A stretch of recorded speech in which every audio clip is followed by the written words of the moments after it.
Have you ever wondered what happens when a train departs but never reaches its destination? It sounds like a mystery straight out of a horror movie, doesn't it?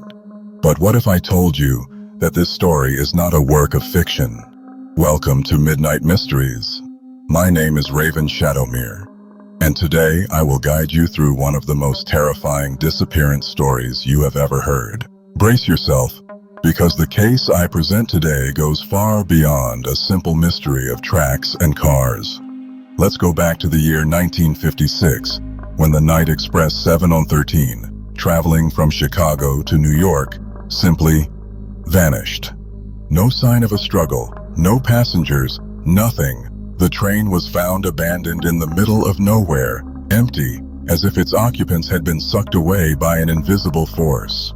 In today's episode, I will tell you the story of Paul Harrison, an investigative journalist who, decades after the incident, begins to suspect that this mass disappearance has a macabre connection to something even darker.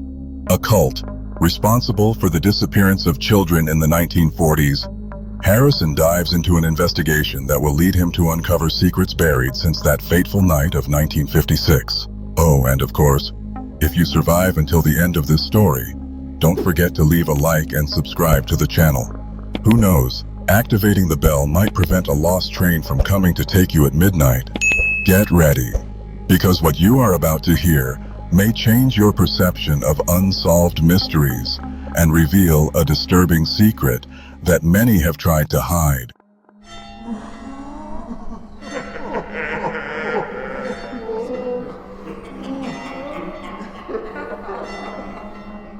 Trains don't disappear without leaving traces, or do they? Since I can remember, I have always been fascinated by unsolved mysteries. Perhaps it is the attraction to the unknown, or the unsettling feeling that there are questions without answers. It was this insatiable curiosity that led me to discover the story of the Night Express 713.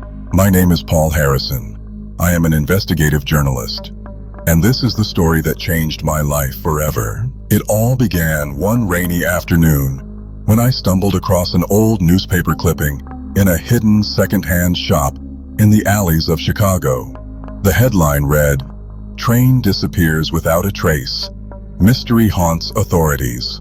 That intrigued me deeply. How could an entire train, with all its passengers, simply vanish? I decided to dive into the old city archives. I spent dusty hours in the municipal library, flipping through records forgotten by time. I discovered that in 1956, the Night Express 713 departed from Chicago, bound for New York, but never arrived at its destination. The train was found empty, stopped in an isolated section of the tracks. No signs of struggle, no bodies, nothing. It was as if the people had evaporated. With each page I turned, everything grew stranger. The authorities of the time quickly closed the case, attributing the incident to a possible chemical accident that caused the passengers to abandon the train in panic. Although they never found any signs of contamination, or even a single missing passenger in the surrounding area, my intuition told me there was more to it. I continued investigating and found a list of passengers. Among the names, one caught my attention: Susan Taylor. The reason? She was alive. I managed to locate her in a small town in upstate New York. Susan was an 80-year-old woman with a distant gaze and a trembling voice. When she welcomed me into her modest home, I could sense the weight of the years and the memories she carried. "You're the first to ask me about this in decades," she said, as she poured a cup of tea. I asked her what happened that night. She took a deep breath and, with tear-filled eyes, began to recount. "I was young at the time, returning home after visiting my sister in Chicago. Everything seemed normal until the train entered a long, dark tunnel. The lights flickered and suddenly, everything went silent. When the lights came back on, the people around me looked strange, as if they were in a trance. Then, one by one, they began to rise and walk towards the end of the car. I followed them, but something inside me told me not to go on. That's when I saw a figure in the distance, a man in a dark robe, whispering incomprehensible words. She paused, her hands trembling slightly. I was so scared that I hid in the bathroom. When I came out, the train was stopped and empty. I got off and never saw any of them again. I asked if she recognized the robed man. Her eyes revealed fear. It was Roger Hall, she whispered, a man involved with things that no one should mess with. The name was not unfamiliar to me. Roger Hall was known in the 1940s for leading a dark cult, accused of being involved in the disappearance of several children. Although he was never convicted due to lack of evidence, my mind began to connect the dots. Could there be a link between the train's disappearance and Roger Hall's cult? I decided to dig deeper into his investigation. I rummaged through police files, old reports, and even hospital records. I discovered that all the passengers of Night Express 713 had, in some way, connections to cases of missing children in the 1940s. Parents, siblings, uncles, all with a past stained by these tragedies. The feeling that I was delving into something dangerous only grew. I received anonymous phone calls urging me to back off. Threatening messages were left at my apartment door, but my determination was greater than my fear. One night, while organizing my notes, I noticed a black van parked across the street. The lights were off, but I felt like I was being watched. I decided to discreetly slip out the back and check into a distant hotel. The next day, I received an envelope with no return address. Inside was an old photo of a group of children, and in the background, what appeared to be a strange symbol etched into the wall. A circle with an inverted triangle inside. I took the image to a specialist in occult symbolism. Professor Adams, an eccentric but brilliant man, became alarmed upon seeing the symbol. "And this is the emblem of the Order of the Eternal Night," he said, closing the curtains of his office. A cult that believed in sacrificing innocent souls to obtain eternal life.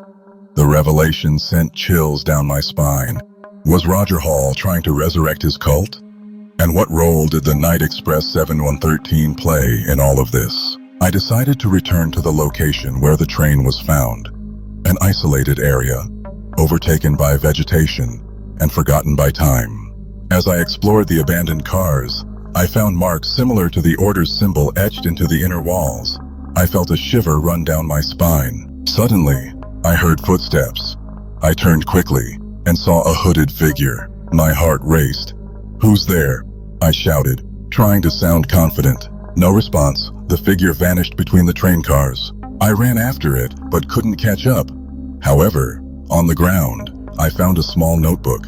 The pages were worn, but I managed to read some excerpts. They were notes from Roger Hall, describing rituals and mentioning an imminent return. I realized something big was about to happen. I needed to alert the authorities. But who would believe such a story? I decided to look for Susan again, hoping to gather more information. When I arrived at her house, I found the door ajar. The place was ransacked. "Susan!" I called out, but there was no answer. On the floor, I saw signs of a struggle, and near the fireplace, a necklace with the symbol of the Order. Despair engulfed me. I felt time was running out. I resolved to return to Professor Adams, but when I got to the university, I was informed that he had mysteriously disappeared. Everything pointed to a plan in motion. I decided the only option was to confront Roger Hall directly. Using the clues I had, I discovered that a cult meeting would take place the following night at the old abandoned train station. I prepared for the worst. I took a camera, a recorder, and the courage that I had left. Arriving at the site, I hid in the shadows and observed. Several hooded figures gathered around a bonfire. In the center stood Roger Hall, surprisingly little-aged for someone who should be over 100 years old. He began speaking in an ancient language, and the cultists echoed him in unison. Suddenly, images of children started to appear in the flames. I recognized some faces from the photos I had researched. Horror washed over me. Determined to interrupt the ritual, I made noise intentionally to distract them. The figures turned toward me. I ran through the dark corridors of the station, their footsteps echoing behind me. My only chance was to reach the tracks and try to lose them. I managed to reach the outside but was surrounded. Roger Hall approached, pulling back his hood. His eyes were hollow, devoid of any humanity. "You shouldn't have gotten involved, Paul," he said in a cold voice. "Now, you'll be part of something greater." Before I could react, I felt a sharp pain in my head, and everything went dark. I woke up tied inside an old train car. Symbols were painted all around me. Roger Hall was there, preparing some sort of ritual. "Why are you doing this?" I asked, struggling against the bindings. He smiled maliciously. "Every 50 years, we need to renew the pact. You and the others will be the perfect offering." I looked around and saw that Susan and Professor Adams were also there, unconscious. Despair consumed me, but I couldn't give up. I remembered the lighter in my pocket, a keepsake from my father. With effort, I managed to reach it and burn the rope that bound me. I waited for the right moment, and when Roger came closer, I struck him with all my strength. "Run!" I shouted to the others, who were beginning to regain consciousness. Amid the chaos, we managed to escape the car. The flames I started spread quickly, consuming the symbols and interrupting the ritual. The cultists tried to stop us, but the old structure of the station began to collapse. We ran outside as everything fell apart behind us. The sound was deafening, but the feeling of freedom was indescribable. Once outside, we took deep breaths, trying to process what had happened. Susan hugged me, tears streaming down her face. Professor Adams, still in shock, merely nodded in silence. The authorities arrived shortly after, alerted by the fire. We told our version of events, but, as I suspected, we were met with skepticism. Still, the physical evidence was undeniable. The destroyed station, the remnants of the rituals, and the bodies of the cultists found in the rubble. However, Roger Hall was nowhere to be found. Some say he perished in the flames. Others believe he escaped, ready to start anew elsewhere. This experience showed me how deep and dark the world can be. The stories we tell to scare ourselves may have roots in truths we prefer to ignore. The Nocturnal Express 7113 was not just a missing train, but a portal to an ancient evil that almost resurfaced. I decided to write about all of this, hoping that the information could prevent future disasters. But I know not everyone will believe. Still, the truth needs to be told. If you, who are listening to this story, notice something strange, do not ignore it. Sometimes, the most terrifying mysteries are right in front of us, waiting to be uncovered. And remember, evil thrives when good people do nothing. The weeks that followed were a whirlwind of emotions and reflections.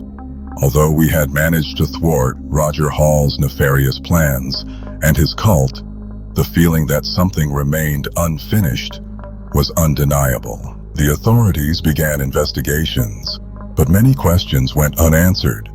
The disappearances from the Nocturnal Express 713 and the children from the 40s were still a mystery. I returned to my routine, but nothing would be the same again. Shadows had taken on new meanings, and the night's silence now carried whispers I could not ignore. Susan, despite the recent trauma, found the strength to move forward. Knowing her story could serve as a warning to others, Professor Adams dedicated himself to writing about the occult, hoping that knowledge could protect future generations. I decided to publish my investigation. Even knowing many would be skeptical, it was my duty to reveal the truth, no matter how dark it was. If even one person could be alerted, it would be worth it. I learned that evil thrives in silence and disbelief. And as long as there are people willing to confront it, there is hope. And so, even after facing unimaginable dangers, Paul Harrison showed us that the pursuit of truth is a challenging yet necessary path. But what about you? Would you have the courage to confront the dark mysteries that hide in the shadows? Leave your comments on what you would do if you were in his shoes. Are scary true train horror stories merely urban legends, Or is there more among the tracks than we can imagine? The story teaches us that evil thrives when good people do nothing. It may be more comfortable to ignore the signs, but remember, closing your eyes doesn't make the unknown any less real. Who knows? By sharing your opinions, we may together unravel other mysteries that haunt the silent nights. And speaking of mysteries, how many other scary true train horror stories are waiting to be revealed? Your participation could be the key to shedding light on what many prefer to keep hidden. So, don't just be a spectator. Join us on this journey in search of the truth. And now, if this story made your heart race, just imagine how many other dark mysteries are waiting to be uncovered. Subscribe to Midnight Mysteries and turn on the notification bell. This way, you'll always be one step ahead in discovering the secrets that many choose to ignore. Liking this video isn't just a gesture. It's a signal that you're ready to face the unknown alongside us. And if you want to go further, share this video with those friends who love a good suspense or who could use a little more excitement in their lives. After all, not everyone has the courage to confront what lurks in the shadows, but you're not everyone, are you? Thank you for embarking on this journey with us through the deepest mysteries. Your curious mind is what motivates us to keep exploring the inexplicable. And speaking of mysteries, get ready, because the next story might challenge everything you think you know. We'll see you soon.